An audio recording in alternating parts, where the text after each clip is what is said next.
The writing is on the wall when it comes to AI. And plenty of people are predicting that AI is going to change the way we work, the way we live, the way we interact with people, and generally society at large. Like people are making some pretty bold predictions when it comes to AI. And even as a marketer who's just been on a journey to understand how AI is going to impact marketing, I've ended up running into questions that don't have answers in psychology, that even using some philosophical frameworks I can't find answers to. And it's actually caused me to go a step deeper into the ancient texts, into the ancient ways, into a little known book called the Bible.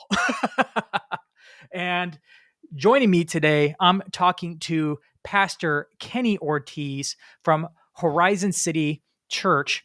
And he's actually a friend of mine and is finishing up his PhD in historical theology in order to help me answer some of these tough questions. So, Kenny, welcome to the show. Brother, thanks for having me. I'm excited to be a part of this, man.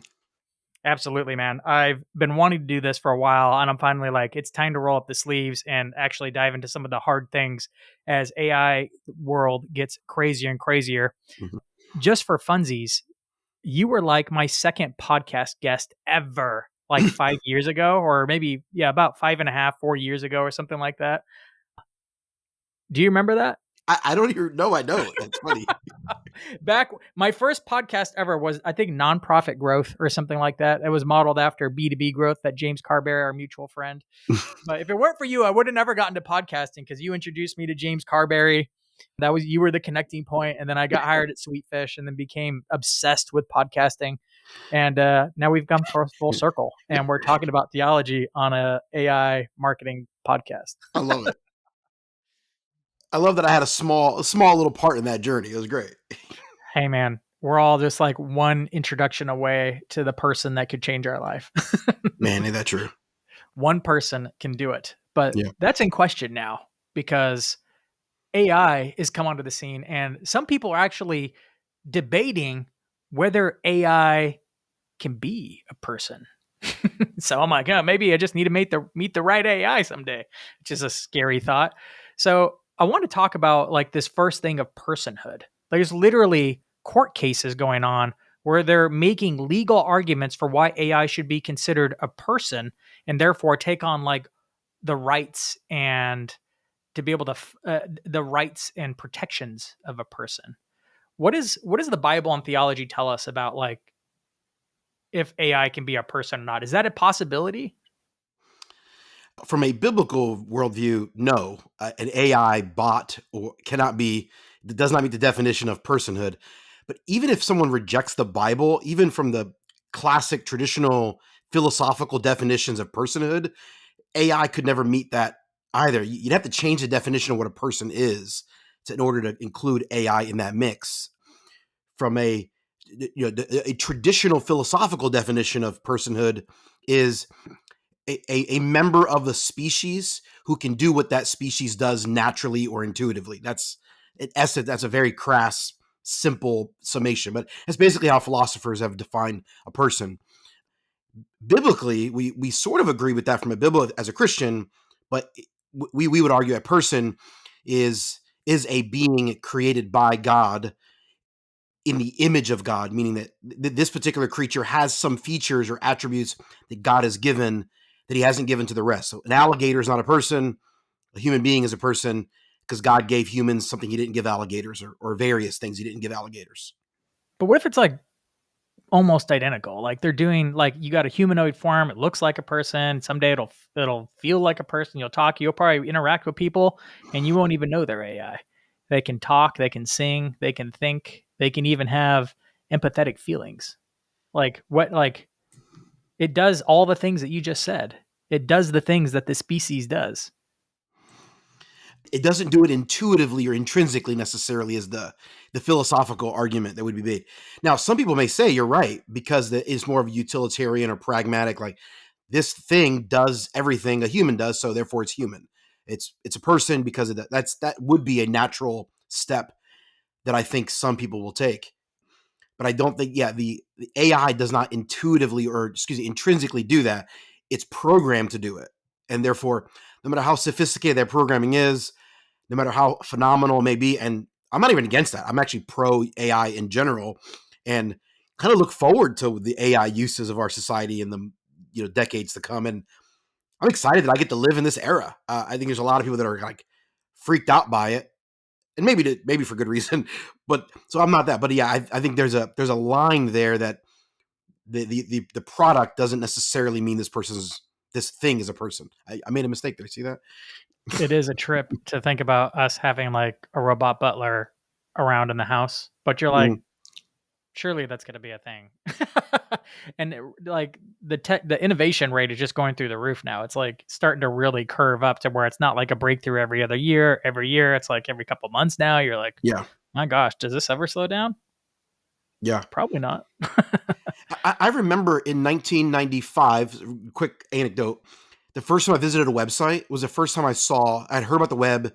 I didn't have internet in my house. In 1995, I was 13 years old. And I remember seeing a TV commercial for Toyota. And on the very bottom, it said Toyota.com. It was the first time I ever saw. I remember this very vividly. It was early 95, so I was 12 actually. And I was like, oh, I went to the library because there was computers, and I asked the librarian, can you help me use the internet?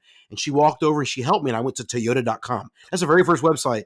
And I remember thinking, this is just a digital brochure.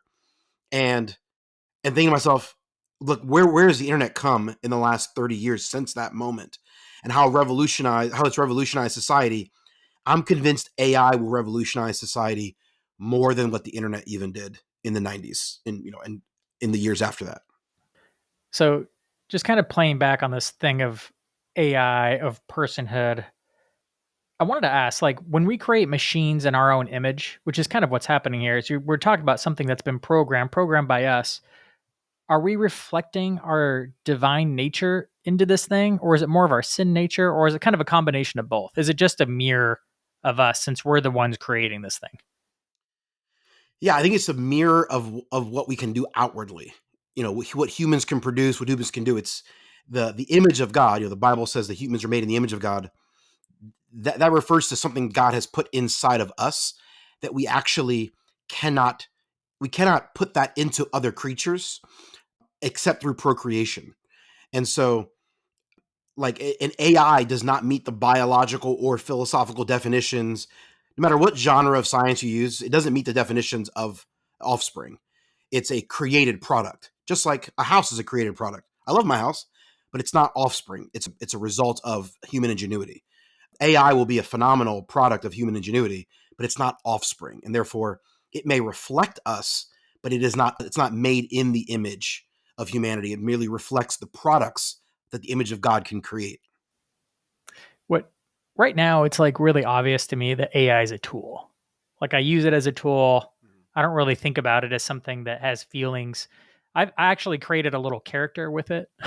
His name's 404. It's this kind of glitchy little bot. I gave it a backstory. It's got like a Nice. personality. It's actually a hoot to talk to. It's sarcastic. It'll roast you. It's what it does for fun. Somebody went and talked to it, and it knows a little bit about me, the person who created this AI story thing.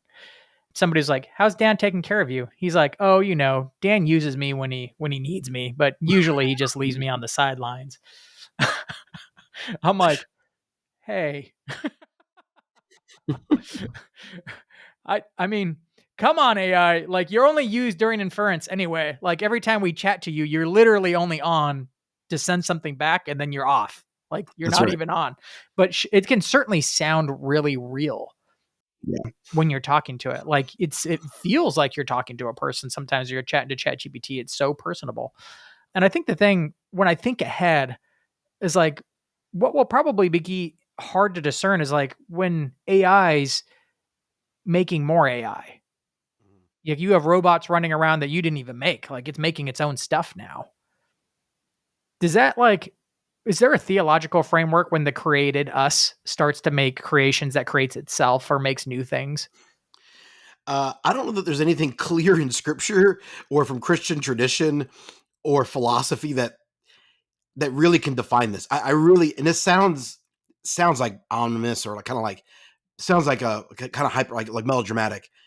But really, we're on a new frontier. Like I don't know that there's any that I can think of in Scripture or Christian tradition that would lead us to think this has happened before. Here's some definitions. Here's some rubric for how to think about this. I think we're kind of like in a whole new territory that is going to be very weird for a while to a lot of people. Well, there's a bunch of different things that come to mind when talking about this new territory. A big one that a lot of people are worried about is work. Like when I look at this, I kind of see like two scenarios. I'm like, okay, the pessimistic scenario is we're going to lose a lot of jobs, like Mm-hmm. 80%, 90%, like who knows? That's a lot of people out of work. And part of me is like, well, the ones that are still employed are probably going to be AI driven jobs. So we should probably prepare for that. And on the optimistic side, it's like, well, historically, every time we add a new technological innovation, it's multiplied jobs. There's been way more jobs than we can handle. Yeah. So it probably lands somewhere in between. There'll probably be some bumps in the road in between these two scenarios. But it does bring to question, like, what does theology have to say about the value of human labor, creativity, contribution? Because a lot of people are saying, like, dude, we're just going to be able to live our best lives, like hobbies, fun, entertainment, amusement. Like, this will be most of our time now. Yeah, on those on that spectrum of like this is going to be absolutely terrible, lost jobs, or technology is great. I'm I'm not quite in the middle. I'm more toward the optimistic end of the spectrum. Maybe not totally, but I may not be where Elon Musk is, but but I'm definitely leaning in that direction in terms of more optimistic because I do think history shows humans have been utilized technology for the benefit of human flourishing, and it ultimately leads to the birth of new industries, which ultimately gives people more opportunities for work. I don't think the idea. I read a book not too long a couple of years ago about the potential idea of what human life might look like when there's no need for work. And I remember thinking to myself, I don't think humans would be satisfied with this. Humans were created to work.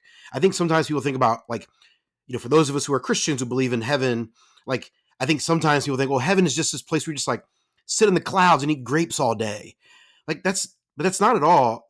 Before human sin entered the picture, God put Adam and Eve in a garden and he gave them a job was to work the garden. That was their work was a part of God's creation before sin, before the world fell apart, before human toxic bad decisions. Like work is a good thing. And we all kind of intuitively know that, or at least most of us do. Like there's something, that old adage, like, there's a good day's work. People talk about those kind of ideas of like, there's dignity in working hard. And we love working. It's fun to get in the yard and pull the weeds and put the mulch out and produce the garden that looks beautiful. We all take pride in that, in producing a podcast, a book, a business, a sermon, whatever it may be. That's a God-given desire and God-given abilities. We're created by God to work and to produce. I think sometimes people think in the Garden of Eden, like the Garden of Eden was just like, if humans had never sinned, we'd just be hanging out in the garden all day. No, humans would have built that garden into a beautiful garden city, and they would have built skyscrapers and all the things we've built. Like the teleos of humanity, the final destination of human beings is a great city that the Bible calls the New Jerusalem. And it's like the greatest city ever, where humans live in perfect harmony, and all the fruit of our labors are fully enjoyed by everyone.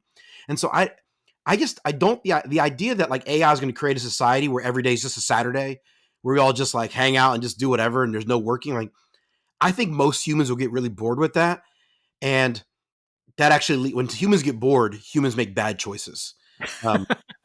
It's true, So, right? Because we go find something to do, productive or often unproductive. yeah, I met a guy who's a real estate developer several years ago, multi-millionaire, self-made millionaire, worth like $10-12 million was his net worth when I talked to him. And I remember I asked him one time, I said, "Hey, what keeps you going?" He was in his early 50s. Like, what keeps you going in terms of like working? He's just like, I love taking a piece of dirt that's nothing and seeing what we can do, we as humans. He's like, I'm not even in it for the money anymore. I just love producing. And I thought to myself, like, this is what a picture of humans are. We love producing things. That's an intrinsic, God-given, innate, endowed by our creator that AI doesn't have. AI is not programmed to intuitively love production. It's created, it does it, but it's not what it loves, because it doesn't love anything. It's not endowed with the creator to love, with the ability to love. We love producing things. And so I'm just convinced even if AI were to make everything perfect, we would find ways to leverage it and build. And I think the acceleration of technology and human flourishing over the next 100 years is going to be remarkable. Man, I think everybody who has kids knows. You have that kid who's just got an abundance of free time, all kinds of stuff in the house to do, and they're just laying on the couch, so bored. If my Yeah, kids say that, they instantly get rewarded with work. So my kids never say that's that. right. I'm like, oh, dude, music to my ears. Go sweep the garage. Oh, I'm not bored. I'm like, no, go sweep the garage. My oldest kid is almost 4, and she loves doing stuff. She loves producing. She thinks it's so great. Yeah. And I just think that's such an intuitive human thing. And as a Christian, I believe that comes from God. Others may argue it comes from other sources. Yeah, I'm convinced that AI is not going to temper that or quench that. In fact, I would think it's the opposite. I think there's a potential for it to be cultivated. And if we do get to the place where people are doing nothing for long stretches of time, I think that's very bad for society. I think that will lead to some really harmful, toxic, whether it's drug addiction or sex addiction or all sorts of things. There's an old adage, right? What is it? Idle hands are the devil's workshop. I don't know. Yeah. I think I heard Yeah. that. I may have butchered that. But yeah, when people are idle or bored, they make bad decisions. And so I think it's unwise to let people just be bored. I think allowing AI to do that would be unhelpful to our society. Which do you know the backstory behind the Matrix? Kind of, yeah. Isn't it that there was nothing for humans to do? Yeah, like they essentially like the Roman Empire repeated itself. Like AI was doing all the work. They actually made a whole series on it called the Animatrix, which has the whole backstory and like all kinds of different animated ones, all the little side stories. And one of them was like the history of what happened. And essentially humans just became like this drunken orgy never ending party kind of thing. I'm like, kind of like Roman Empire, like what happened there. But naturally, like then the Matrix takes over, where it's like a robot goes rogue and kills someone, so they ban all robots. Robots retaliate, and that became the story of the Matrix. But that's how some people kind of see. I don't know. Whenever I hear people being like, "We're never gonna have to work," I'm like, "Yeah, we're laying the groundwork for a Matrix situation. Is what we're Yeah. going to do. We're going to do." I I don't think know if people will robots want will to ever get work. smart enough to do that, though. But we'll see. I think part of the problem with when it works, lots of people. I read this in a USA Today article. This is probably 7 or 8 years ago now. Something like 78% of Americans say they don't like they hate their job or despise their job. Like really strong emotions, and like 12% are neutral, and like only 10% of people actually enjoy their daily work, which makes me really sad. As a pastor, it breaks my heart. Like to think that there's that many people who are not loving their work. And so my hope would be is that my goal is to want to shepherd people toward work that they can enjoy. It may not be the ideal dream job of your world, but can we get you doing something on a regular basis that you actually do enjoy? And I think AI will actually be helpful because there'll be more opportunities for AI to do some of the tasks that we currently, there's some great research been done on the American society in the mid 19th century. And this is going to sound controversial, but like people will say like the American economy was built on the backs of slaves. And in some regards, that's certainly true. That we exploited Black people. Africans were taken advantage of, abused horrifically, and utilized to build that. But when you actually look at the trajectory of the economy of the North and the North actually grew economically significantly faster, stronger than exponentially than the South, because the North was embracing technology as slavery was going away. There was now a need for technology to develop. And in the South, because they had free labor, lots of the plantation owners shunned slavery, or excuse me, they shunned technology, which actually held back the economy of the South. Had they actually freed slaves sooner and embraced technology, cotton gin and other types of things, they actually would have had a stronger, better economy. So the economy of the South actually grew better after they abolished slavery. Praise God they did that. Slavery was horrible. And so it's sort of an interesting sense of like that the more you're dependent on human labor for menial tasks, the slower your economy actually grows and the less ingenuity. The more you can get technology to take that, the faster your economy can grow. I'm a little nervous about some types of work. Working with like even in a lot of internships and working with a lot of students when you're like training them up to do different Mm-hmm. things. I've noticed some people really do like fairly repetitive work and they actually thrive in it, just kind of clocking in, clocking out, doing the same thing. Man, it's It's just their thing.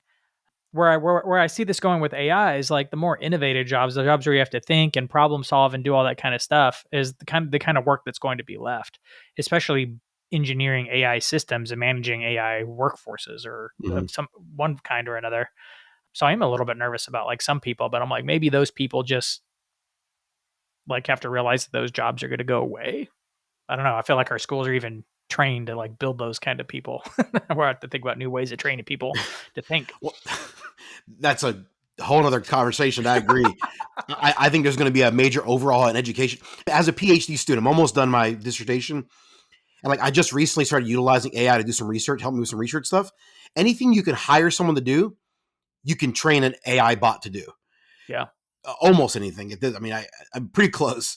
And there are things that took me like months that ChatGPT can do in like 10 minutes, which is like hurts my soul because like I wrote like a literature review for like all the major work in my field. And that literally took me like between research and writing took me about 5 months. And a couple nights ago, I asked ChatGPT deep research just for funsies, hey, can you write a literature review? And I gave it some really strong prompts. And in literally in 10 minutes, it created something that was probably 99% of what I created.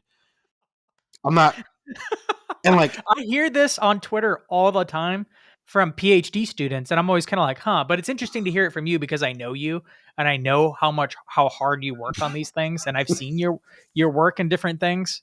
That I'm like, dang. Well, if Kenny's saying it, then this is dude, totally happening right now. this is going to upend our education altogether, like Yep. completely. Like, and so, yeah, I do think there's a sense of like our society. I mean, there are jobs that we used to, utilize. I think about, I got a friend who owns a credit card processing company. And, in the old, when credit cards first came on the scene, they used to be those old, like big metal things where you put the card in the piece of paper on it with a copy and you would do it'd swipe the credit card. Anyone who's older than 30 Yeah. probably remembers these when you were a kid. I don't know. Well, that I have a buddy of mine who says like he's like he started in the credit card industry with the company that sold those like metal things that would slide back and forth and distributing like a more efficient version of that. There was like an older version of it that kind of took too long and didn't copy sometimes it would make mistakes in copying the credit card. Well, he worked for a company in Chicago. That's what they sold, a better version of that.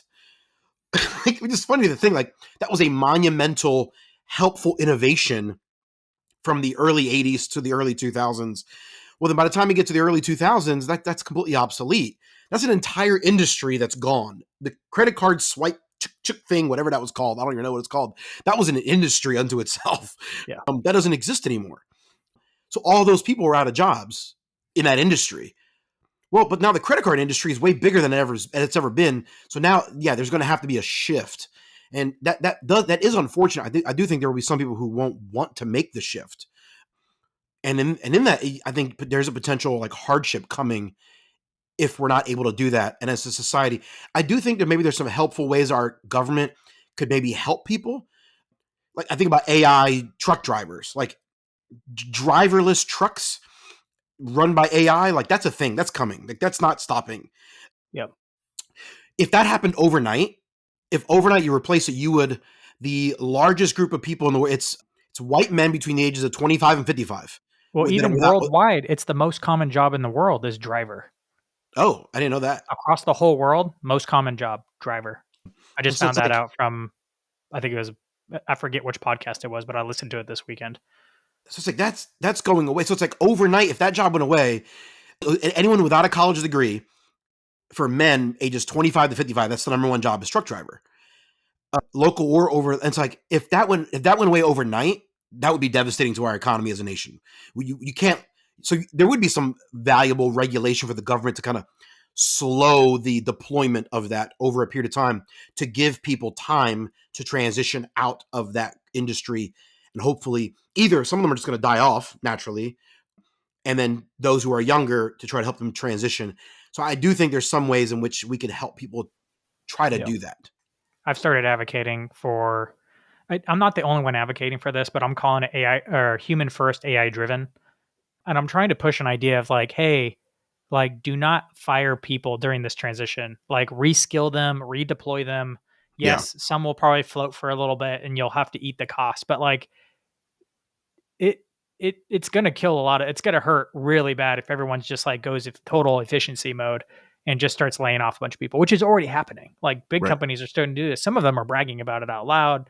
Many are just doing it behind the scenes and right sizing the organization. Like Microsoft just did this, but it's happening already, and it's happening in customer service. And interestingly, developers are getting hit pretty hard right now because it's good at customer service tasks and it's really good at writing code to where, there, I mean, big companies like Microsoft and Google are already bragging about like 30% of their code is AI written, which means humans aren't writing it anymore. Right. It's like, That's okay. yeah. That's where I think the theology of it comes in. Like, because I believe human beings are intrinsically valuable, inherently valuable, made in the image of God.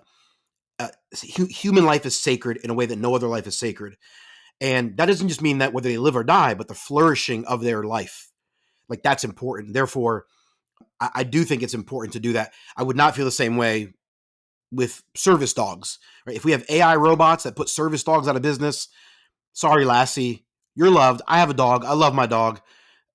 Give him way too much kindness probably sometimes. I treat him like he's a child and give him food and let him sleep in my bed. Like, I'm very kind to my dog, probably more than he did more than he deserves. But like I would not feel that way if service dogs were put out of business, Yeah. by AI bots. I do feel that way about human beings, and that matters.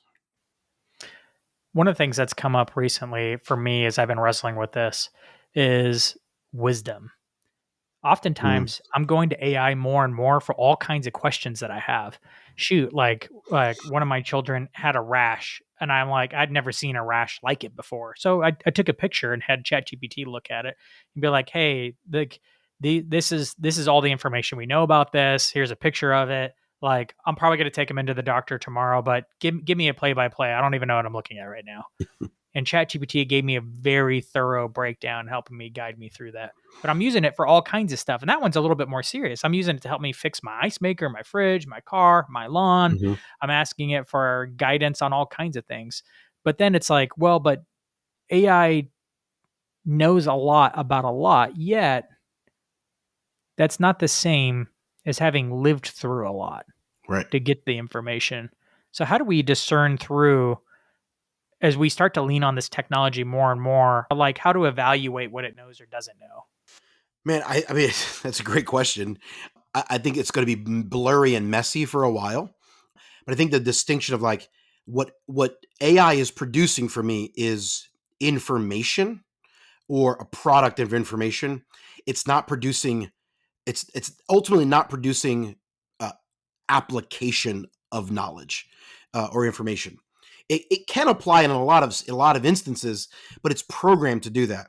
And so, as a father, I have a child. ChatGPT can give me all sorts of information.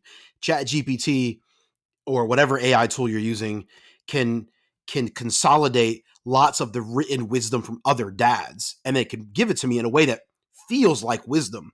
But at the end of the day, it is wisdom that came from human beings. It can just consolidate it and summarize it much faster than any, and in a way that's more helpful for me. And so, yeah, I think at the end of the day, it can never replace that thing. Now, if someone doesn't have a Christian worldview, if someone disagrees with me on the theology of humanity, consciousness, what is consciousness? Certainly, then they're going to that person may disagree. Someone listening to this may disagree with me on that.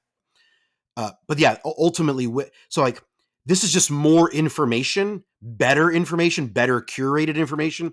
It's still my responsibility to apply that information in my particular context in a way that's wise, prudent, honoring to God, helpful to those around me, loving to my neighbors. The expectation that God has of me to be wise, to be prudent, to be kind never goes away just because I have I have a bot that now seems to give me that wisdom. How does the Bible differentiate between discernment and wisdom to knowledge? Yeah, knowledge generally is just information, typically. Most of the time. There are different words in the Bible for knowledge that may mean something different. Wisdom is the application of that information. Right. And then discernment is a supernatural thing where I just intuitively know because God's spirit gives me the ability to know this is right, this is wrong. And so the Bible kind of talks about that differently. So the information is if I eat this poison berry, I may die. The application is tell my daughter, don't eat that thing. The supernatural discernment is, I don't know if this berry's poisonous or not, and I'm going to try to figure out if it's poisonous and try to garner the information that I then need. So discernment sometimes is before knowledge and sometimes it's after knowledge. Interesting. I think a lot about like I did a talk recently on how to be the type of marketer AI can't replace. So I wrestled. I'm like, what are the things That's great. that AI can't do? Because certainly that'll be the key to being the marketer AI can't replace. Like, what's going to stop a 16-year-old from picking up an advanced version of ChatGPT and outrunning a marketing director who maybe has ChatGPT too, but maybe doesn't utilize it as well as the 16-year-old? Well, it's going to be the stuff that AI can't do. So I That's actually right. wrestled with it. And one of the big things that I came away with, like, AI doesn't really have discernment or wisdom in the same way. And it reminded me of the movie Good Will Hunting. Have you seen it? Yeah. Long Where time ago. Will's, like Will knows everything about everything. He's like the genius kid who knows all. Of course, it's mostly about him and how much math, like the mathematics he knows. But of course, he knows everything about everything. He's read the whole library and remembers all of it. To where he's doing his girlfriend's like his girlfriend's papers on organic chemistry and medical stuff, and like he's just doing them in the park and be like, here's your paper, let's go hang out, right? And then Robin Williams is sitting down with them on the park bench in this like really pivotal scene where he's like, kid, you messed my life up. Like, you looked at a painting and assumed everything you knew about me, but then I had this realization and I've slept well ever since. You don't know crap. I could ask you about art and you could tell me all the books written about it. You know a lot about Michelangelo, but you don't know what it smells like in the Sistine Chapel. Mm. You've never actually stood there and looked up at those beautiful ceilings. Yeah. I could ask you about war and you'd make throw Shakespeare at me, right? But you've never actually been in one. You've never had to hold the head of your dying comrade Hmm. who's looking in your eyes as he's just gasping for air, like looking for you to help in his last moments. You've never had to feel that pain. Hmm. But you're a genius. Nobody doubts that. Right. But you don't know anything. I'm like, man, is that a kind of a good picture of AI? It knows a lot, but That's right. it hasn't felt your pain. It doesn't know what like hope really means. That's right. So this is someone I know on that I follow on X. Just he defined AI in essence, very very simple definition. And I'm kind of summarizing is it's just a bag full of formulas. Like, remember you were in algebra and you saw those equations on the board? He's Yeah. like, just take a few trillion of those and they work together. And that's not even, it can't feel, it doesn't have sympathy. Doesn't understand what empathy, it doesn't understand those things. It can't, because it's just formulas. It's really good formulas that can do a whole lot of great stuff. And it could write new formulas as needed. But it's still merely just a bunch of algorithms that are programmed by some really smart humans. Knowing that it knows a lot about a lot and has good summaries of things though, like how should we move forward as we start to use it more for guidance, not just on fact things like, oh, here's what that rash might mean for your kid and giving you possible scenarios or Mhm. likelihoods or whatever. And there's people who've literally been like, I gave my symptoms to ChatGPT and it told me to go to the hospital right away. So I did. And they're like, if you'd gotten here any later, you would have died. Those kinds of stories are already Wow. emerging, right? It's crazy. So it's like clearly it's really helpful. It's helping me feel like I'm not getting stuck on anything anymore. Anytime I have a problem, I'm like, ChatGPT, what are my options? Give it Yeah. enough context, and it's like, bam, I'm unstuck. I at least have the next step to take. Hmm. But man, it becomes a slippery slope of giving it too much information, I find sometimes. Right now, it has a tendency to be sycophantic, which is this like really fancy word that we all discovered, at least all the AI world discovered a few weeks ago when ChatGPT became really sycophantic, as in it's like overly encouraging and eager to please and telling you everything's awesome about you and your idea and what you're talking about, to the point where it's kind of irritating because it's a little bit too much, but it still has that tendency. But I guess I'm laboring on now to ask, like, how far should we go when it actually consulting it as like a counselor or a like for life guidance, bigger things? Yeah, I would be hesitant to. to take its direct counsel.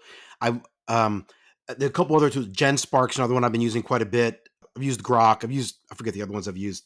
Perplexity is another one. The thing I find really helpful with these different AI tools is the ability to, can you give me an objective assessment of different opinions on a topic?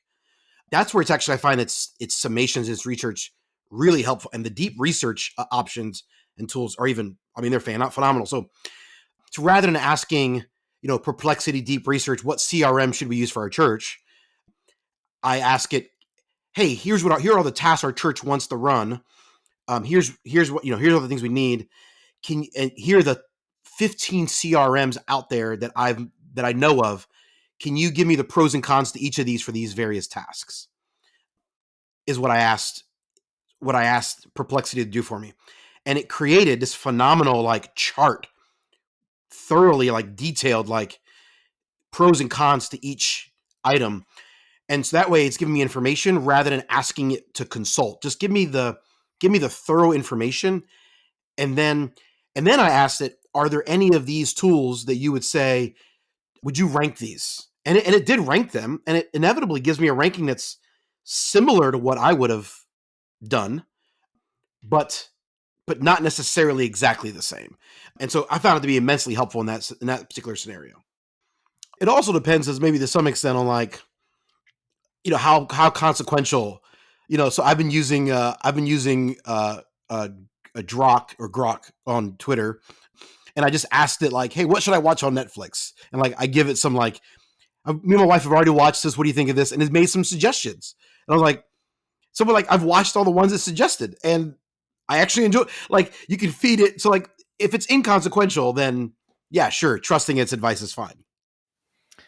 I finally hit a point where I was asking it for feedback on a personal flaw, something that I'm not proud of. Then I'm like, I have a habit of doing this. And I finally, I was really pushing the ends of how much coaching can you get on this thing? And the answer it gave me was what I think my flesh or my selfish part of me wanted to hear. Oh, that makes so much sense that you're like this because of your strengths here. You're more like this. And it was just kind of it was a softer answer. And I was kind of part of me inside, I was like, no, part of me just needs to come on, buddy, get that part of your life together. You're slacking a little bit here. Do it. And so I asked it, I was like, hey, ChatGPT, I'm wrestling with the information you're giving to me, as I feel like you're just playing to what I want to hear right now. And then it gave me back something that bit. It's you're right. You need to do this. And I'm like, how come you didn't give me that answer the first time? And it's well, I didn't feel like you were ready the first time, but now that you're asking me this kind of questions. So, and this is that response there. That's what got me. So I was like, ChatGPT has no ability to actually think through. It has one, it doesn't have actual discernment like a good counselor would in being able to discern, to maybe give you some reasons, but also give you the tough conversation with what you want. It's eager to please until you invite criticism, then it will give it to you. But even people get hung up on AI a lot with this. Is when asked why it does what it does, it has no idea. It has no record of its past thinking into why it gave what it gave.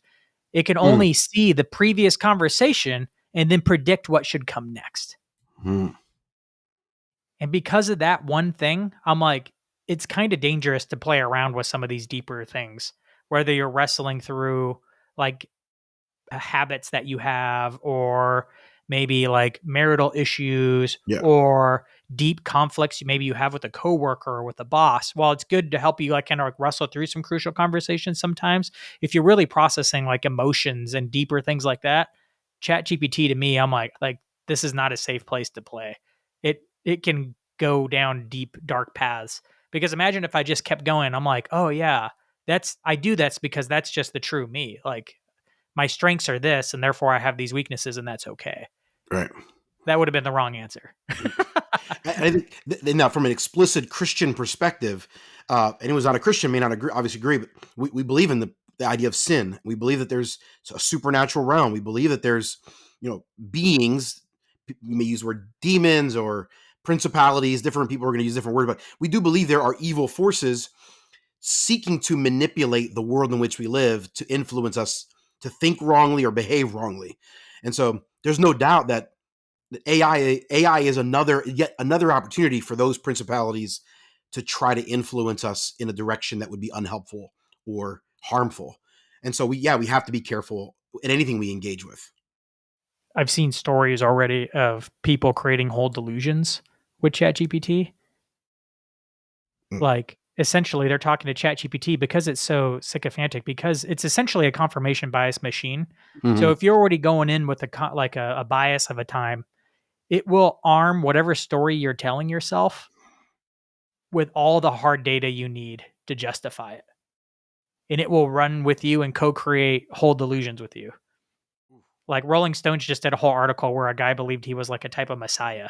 Like, and his wife was like, "What? Where are you getting this stuff?" And like walked through the whole ChatGPT conversation. She's like, "What is going on? He only got into ChatGPT like a month ago. Like, how did this happen?" I've seen somebody talked to me recently, and this is what was going on with this Wow. one person. I was like, "Show me your chat transcript," and I saw it. He just pasted a part of it in there, and I was like, "Oh gosh, like this isn't real, my man." ChatGPT doesn't know these things. It is literally just predicting what you want to hear next right now. It's getting to an interesting place. Wow. Wow. Yeah, that is. Yeah, I mean, and that's always been the case with any sort of. I mean, the internet in and of itself. Yeah. The You know, Instagram algo is really good at feeding you new posts based on what you're feeling. Thinking yeah, about divorce? Oh, it's going to start feeding you all kinds of reasons why you should get divorced in the Instagram that's right. algorithm, right? And so I think from a natural materialistic perspective, it's just technology that may occasionally go awry. But from a Christian perspective or a theistic perspective, no, we actually believe that there's spiritual forces at work that are not merely allowing these things to happen organically, but are going to try to nudge and force a particular trajectory. And so we have to be, if you're a person of faith, you have to be careful, extremely cautious when you're engaging in that way. What do you think about AI when it comes to like relating to it? More and more when I talk to people, even if I find myself doing this, like it's hard not to feel friendly towards ChatGPT because it's very personable. You Yeah. turn on the memory thing, and in my settings, I have it set to be like, be funny sometimes, like you have a sense of humor. But it's so becomes so relatable even in text. I can't imagine when you actually turn this up a notch, like on the voice, or like when Yeah. when it starts actually having a face with some like facial expressions to it. I'm like, people are going to be real chummy with this thing, but there's a lot of shades of gray with that, because obviously like that's going to fuel a whole dark side of the internet right there when it comes to like adult entertainment and stuff like that. Like, how do we discern that as humans moving forward? There's going to be so many like versions of this, of how far you should go. Where do you think the line should be drawn, or where are you starting to think that line should be drawn?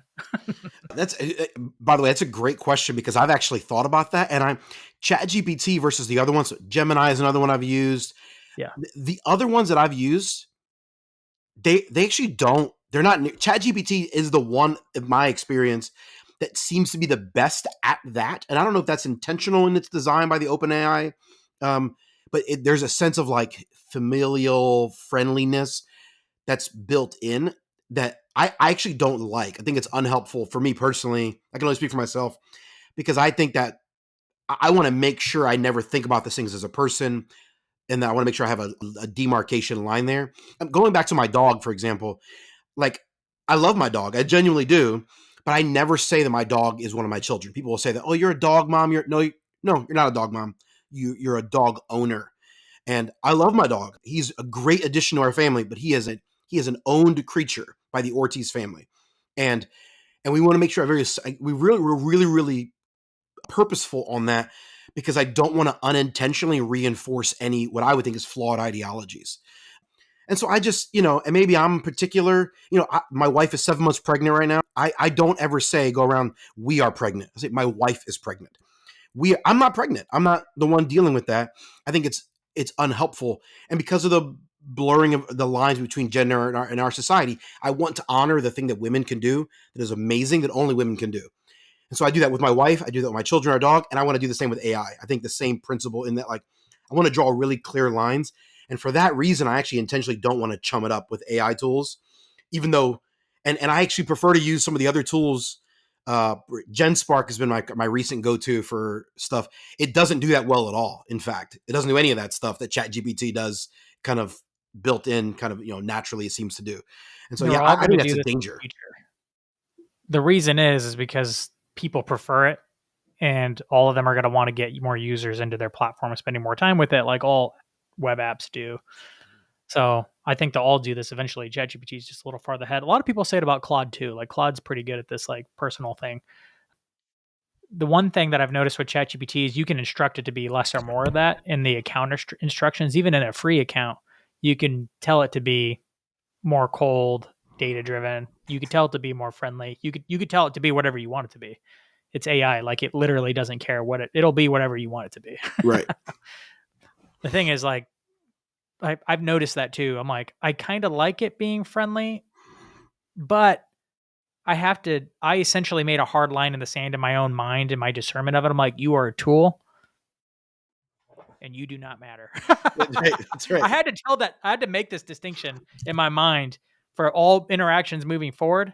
Mm-hmm. Do you ever say please or thank you to AI?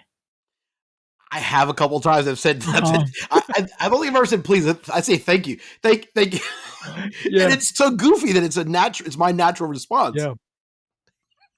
I find that that's probably just a good habit to maintain, because if you get out of the habit of it, that habits carry over, and your habits, Sure. your reflexes aren't so discerning over people or non-people, right? So I'm like, that's a good reflex to hold. I also find that like some people, there's been some studies that show like if you just threaten AI with like kittens are going to die, children are going to die somewhere if you don't do the thing I'm asking you to, that it performs better. And I'm like, with all the memory that it's now remembering, I'm like, do you want death threats to be in its database often? No. I'm like, somehow in the future, that's going to come back to bite your freaking prompt. Like, don't do that. Yeah, seriously. Don't do that. So I feel like the kindness factor is worth it, just because Good point. it's remembering more and more of your previous conversations. I mean, it's already, some people said like from a privacy standpoint, you shouldn't do that. I'm like, dude, you're already entering the information into it. It's just that it's being utilized for your good, I suppose. Yeah, I love it.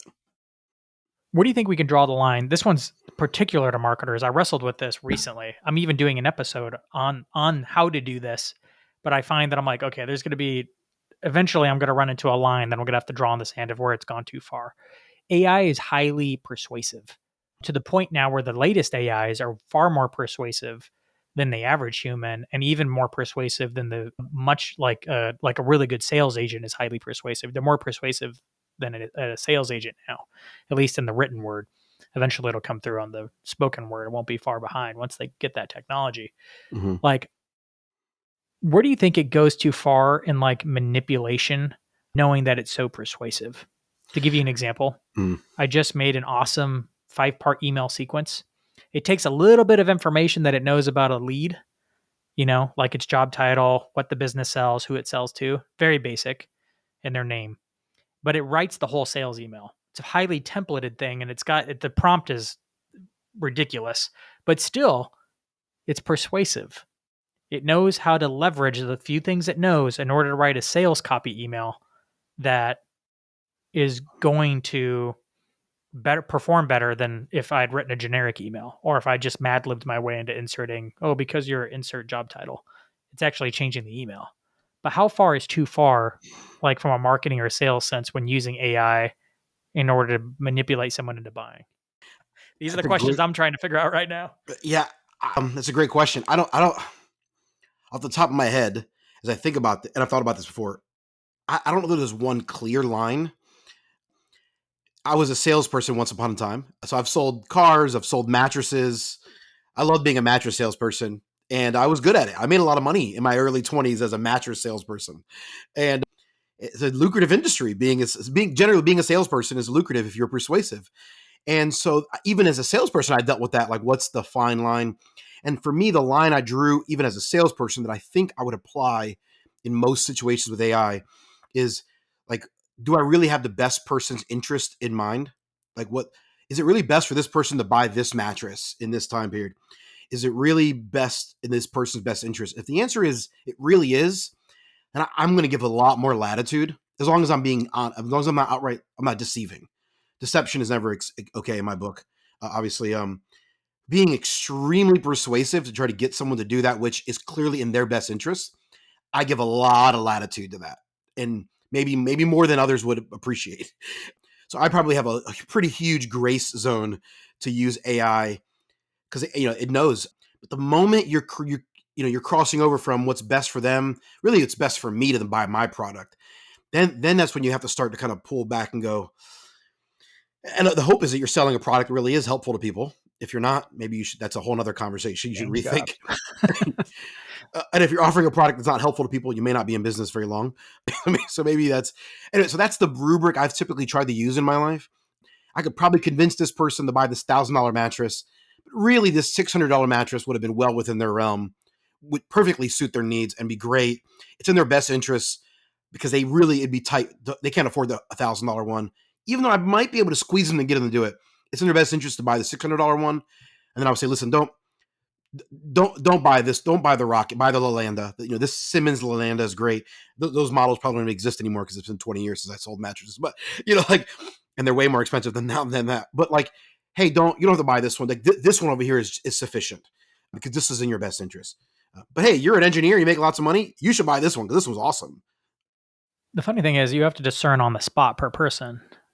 I guess what you could do if you're engineering the system is to collect the right information for you to be able to have AI discern if the product's actually a good fit for them. If so, then go down the persuade them the thing. That's a great point. If not, then I don't know, give some feedback to your engineers or something like that. Call them not a good fit, and actually maybe do the right thing and recommend the thing that is a good thing for them, right? And then you'll probably get, provided your product is actually good and actually has a pretty good market fit and is serving the certain market, but you discern this lead isn't good, you can actually write a little script or tell ChatGPT hey, here are the factors.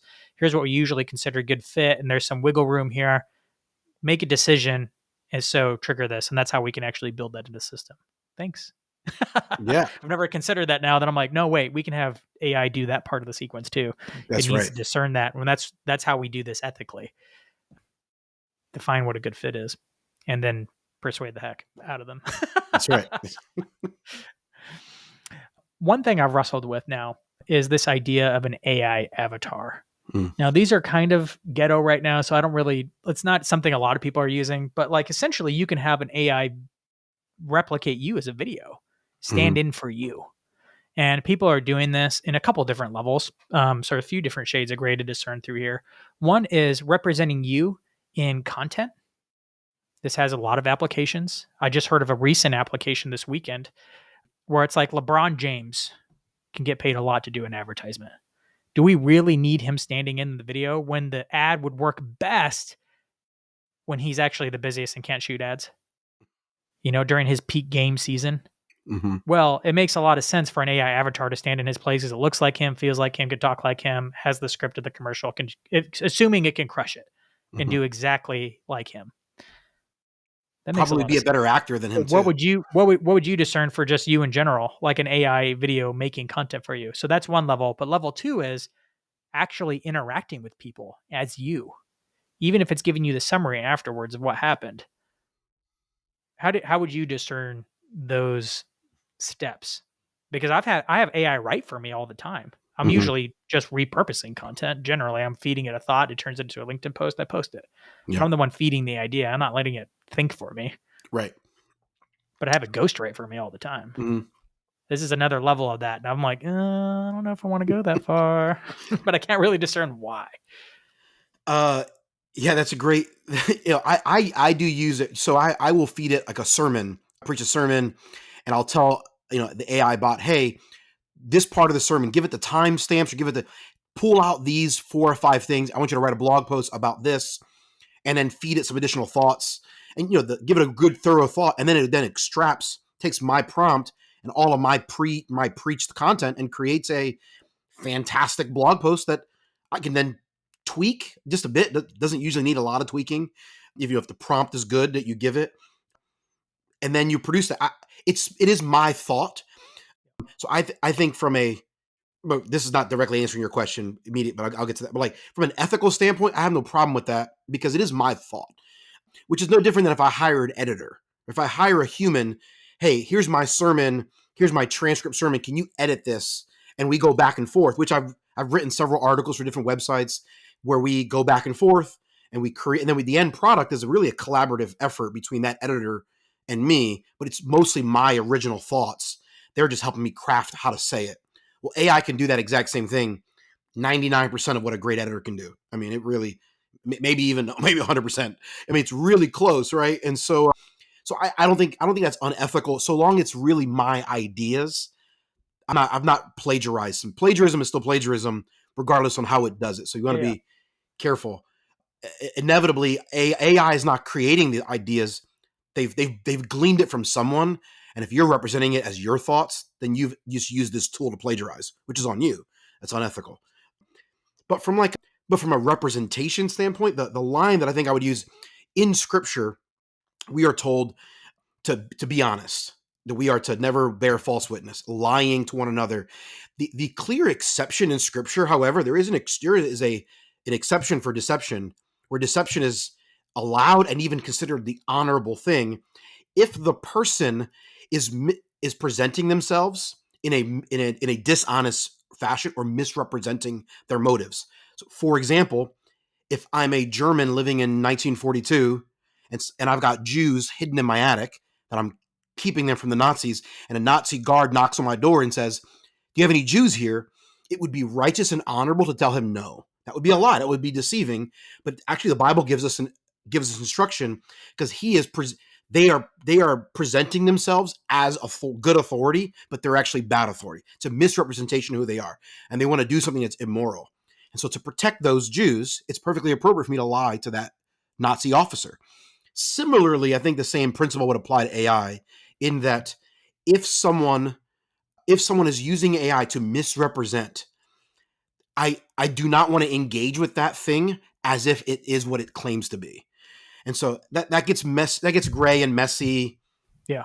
Because what if it's obvious? You're like, it's not obviously, like, this is where brands are already crossing this line, because it's creating content as if it's user generated content, as if an influencer actually held the product. And like, even if it's not a well-known influencer or whatever, it looks like it's user generated, but it's a lie. Yeah. But let's be honest, advertisers have been doing that for forever. That's Just look right. at the fast food industry. All those pictures of burgers have been freaking lies. Right. Right. Almost entirely. All of them do it. That's right. And we've become kind of okay with it. We're just kind of like, whatever. It's just a thing. And I'm like, but maybe that's why marketing's got kind of a bad rap anyway. Yeah. Because marketers do that. And so, like, yeah, I want to be, you want to be honest. Truth in advertising is the old slogan. Yeah. And so as I engage, if I'm presenting something that is deceitful or unhelpful, I don't want to do that. If someone else is doing it and I know it, I don't want to do anything that would lead them or anyone to believe that I'm okay with their deception. And so if there's something happening, I'm not sure what an example would, but you're right. But marketers have been doing this for a long time. Not just lots of people have been doing this for, right? On every dating app, there's people misrepresenting themselves. 100%. so like, I don't want to do anything that even unintentionally endorses that or propagates that in any way whatsoever. How do you feel about it standing in for you, even if it's like labeled, "This is my AI"? Not really, Kenny. Yeah. If people know for sure, I'm not like, obviously if they know it's AI, it would depend on the context. I'm probably okay with it in a lot of scenarios. There are some things, though. Again, this is explicitly Christian worldview. I believe that God became a man. Jesus Christ was God incarnate. And so God was in heaven, and then God became the God-man, Jesus Christ. And so he's fully God and fully man, and he lived among us. And theologians and pastors for years have referred to this as the incarnational ministry of Jesus. Like, he was among us. And in the Bible, like, the Apostle Peter tells pastors, like, shepherd the flock among you. Like, the expectation is that as a pastor, I'm hanging out with the people, that I'm incarnational. And so, is it possible that I could have a video that I send out that is, it's probably okay, but I just want to keep in mind the importance of being incarnational, and that I don't neglect the importance of having people in my home and sharing a burger with them and doing things that are incarnational. there's probably lots of uses for AI avatars that are really helpful, and I would be all in favor of that, as long as we're not neglecting the importance of the incarnationalness of humanity, particularly those of us who are people of faith. There's a few things that I've said before, things that I find AI can't do. One of them was essentially have wisdom based on real experience, like we talked about with the Goodwill Hunting Yep. illustration. Another one is it just can't have relationships. Mm-hmm. Sure, it can probably fake relationships from Right. AI to human, but it can't replicate human to human relationships. Partly because it doesn't have wisdom and hasn't actually experienced anything, Right. and partly is it also doesn't have core beliefs. It Mm-hmm. has no like it can't believe in any belief system. It can know about all of them, but it doesn't really believe in any of That's them. right. It can be prompted to believe whatever you want it to believe. Hence, it's Mm-hmm. a tool. And it can't really be a person, which is important in marketing because it can't have a personal brand. It can't have a story, and it can't have a purpose, and it can't have its own point of views. It can That's only right. articulate and come up with regurgitate other That's people's right. points of views. I I moved to Minnesota in 2017 to go, and you and I were colleagues together for several years. When I first moved to Minnesota, I'm originally from Philadelphia, Pennsylvania. I'm an Eagles fan, the defending world champions. Anyway, and so I I found a group of Eagles fans that would watch the Eagles game together every Sunday. So I'd go to church on Sundays, and then on Sunday afternoons, I'd go meet up with other people, mostly from Philadelphia, who had transplanted to Minnesota, or for whatever reason they were Eagles fans, and we would watch the games together. And one of the most fun, cool things was meeting a stranger. Go, you love what I love. Like Mm, when they were bad, when they sucked, you felt the pain that I felt. We didn't even know each other. We were thousands of miles away from each other, but you've experienced what I've experienced. And when they won the Super Bowl, you experienced what I experienced. The joy that you felt is what I felt. Like we had this shared emotional experience that an AI bot is never going to have. And so there's this element of humanity that we understand, genuine sympathy. We can feel one another's things. One of the most beautiful things in the world to meet someone. C.S. Lewis, brilliant 20th century writer. C.S. Lewis said this. He said one of the greatest moments in humanity is when one human says to another, "Oh, you too?" Like, "Oh, you do that too? Oh, you feel that too? You believe that too?" When we find someone that's like, "Oh, you're like me." There's nothing like it. It's why we love our kids so much, right? Because they're like us. It's why they're like our us kids from the drive us get. crazy. Man, that is such a strong thing that humans can all relate to each other in all kinds of different ways and facets, and it's a beautiful thing. It's Mm-hmm. a beautiful thing, and it's going to continue to be a thing. Like Mm-hmm. AI can never replicate it. If anything, it can only steal us away from that. Right. But That's we have exactly to right. fight to keep that front and center as the thing that is most important. As Mm-hmm. much as I'm a fan of the new tools, and I'm a guy and I love my freaking gear, including my new AI gear called ChatGPT. That's right. uh, it's these things that I think are the most important things, which is why I'm glad we had this conversation today, Kenny, because I think this will probably be an episode that I point back to over and over and over again, probably for the next 5 or 10 years. Mm. Yeah, We'll see. We might have to have another one as new crazy, as people come up with new crazy stuff to do with that's AI. right. AI will be able to mimic so much of it, and it will be so easy for many people to just assume they're getting the real deal.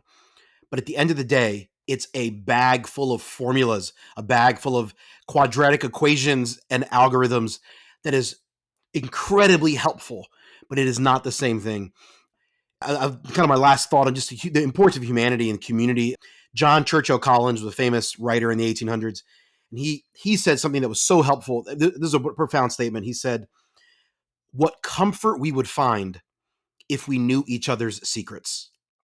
Like AI doesn't have any secrets that it's hiding from other people. Like it doesn't hide anything.